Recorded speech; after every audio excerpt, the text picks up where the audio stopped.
मैं प्रोफेसर सविन सिंह अपने geography lecture series में प्रयागराज में आप सभी लोगों का स्वागत करता हूं। आज हम जलवायु विज्ञान में प्रयुक्त शब्दावलियों की व्याख्या जारी रखेंगे। Today I'll explain certain terms used in climatology which are very often asked in different competitive examinations in the form of objective type of questions.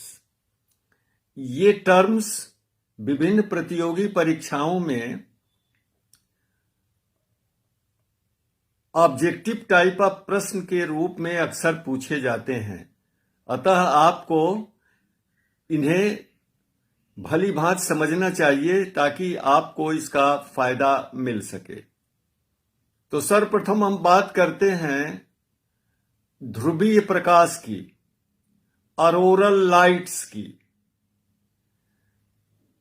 तो सूर्य के फोटोस्फीयर से उत्पन्न सौर्य ज्वाला और सौर्य पवन के द्वारा अवमुक्त असंख्य आणविक पार्टिकल्स के मिश्रण और उनके पृथ्वी के चुंबकीय ध्रुवीय क्षेत्रों में पहुंचकर प्रकाश उत्पन्न करने को हम ध्रुवीय प्रकाश कहते हैं। यानी फिर से बताते हैं कि ध्रुवीय क्षेत्रों पर सौरिक ज्वाला और सौर्य पवन द्वारा मुक्त असंख्य आणविक कणों के आपस में मिश्रण के कारण उत्पन्न प्रकाश को हम अरोरा प्रकाश कहते हैं।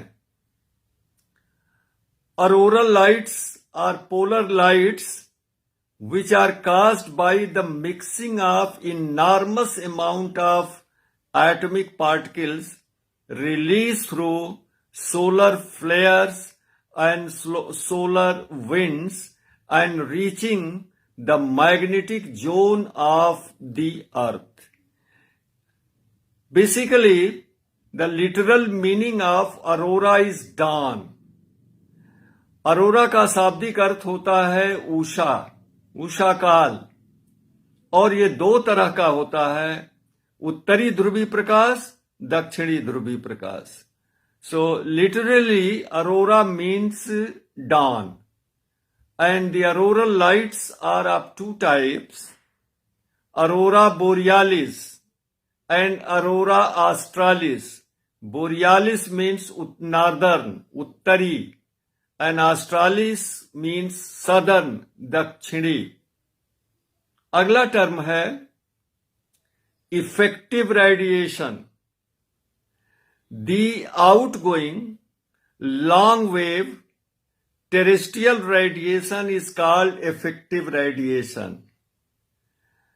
पृथ्वी से बहिर्गामी दीर्घ तरंग विकिरण को प्रभावी विकिरण कहते हैं।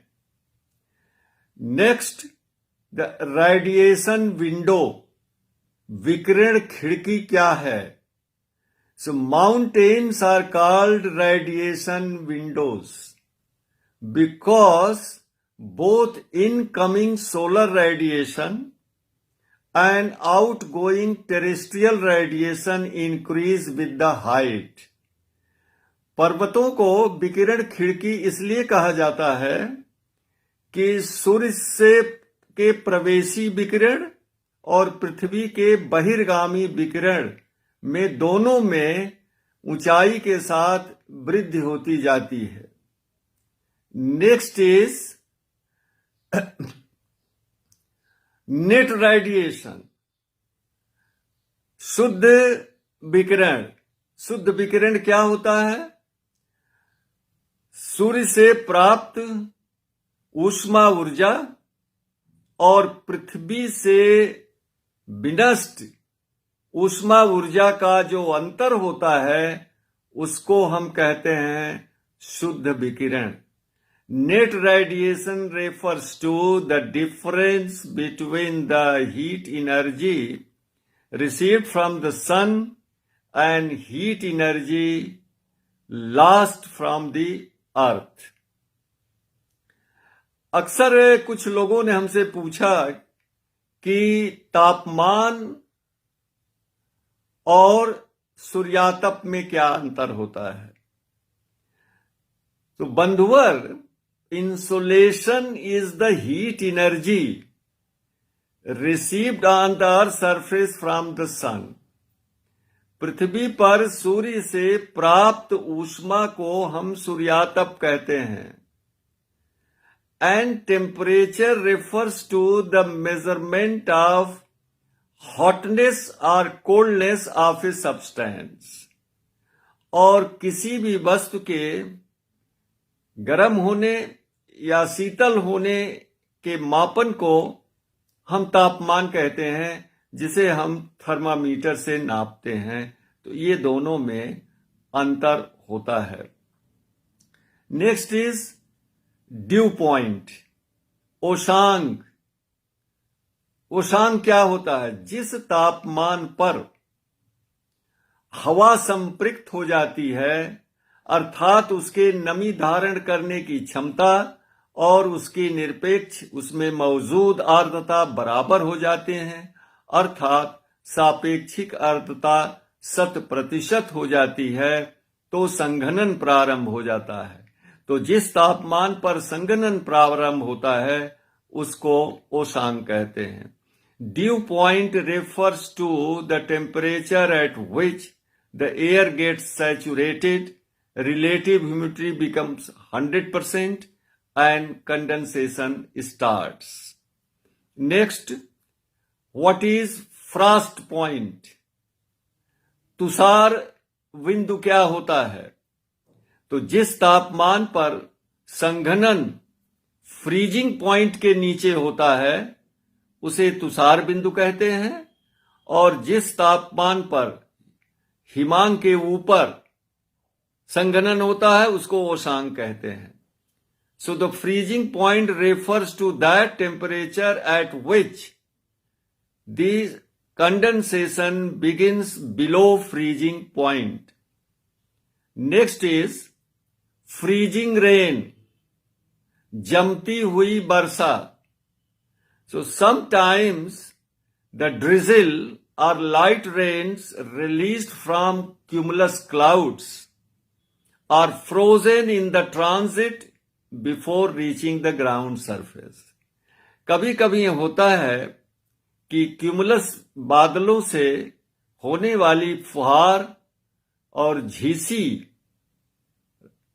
धरातल पर पहुंचने से पहले ही रास्ते में जम जाती है, उसे हम फ्रीजिंग रेन कहते हैं।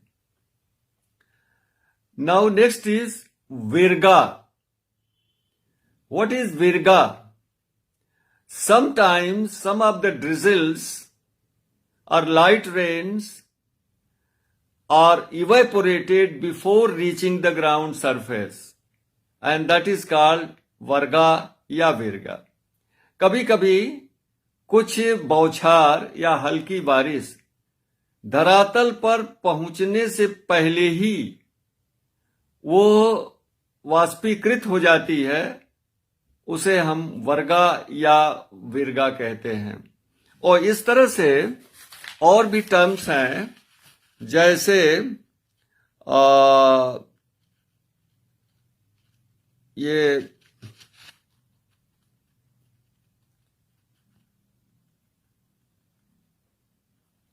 डॉक्टर।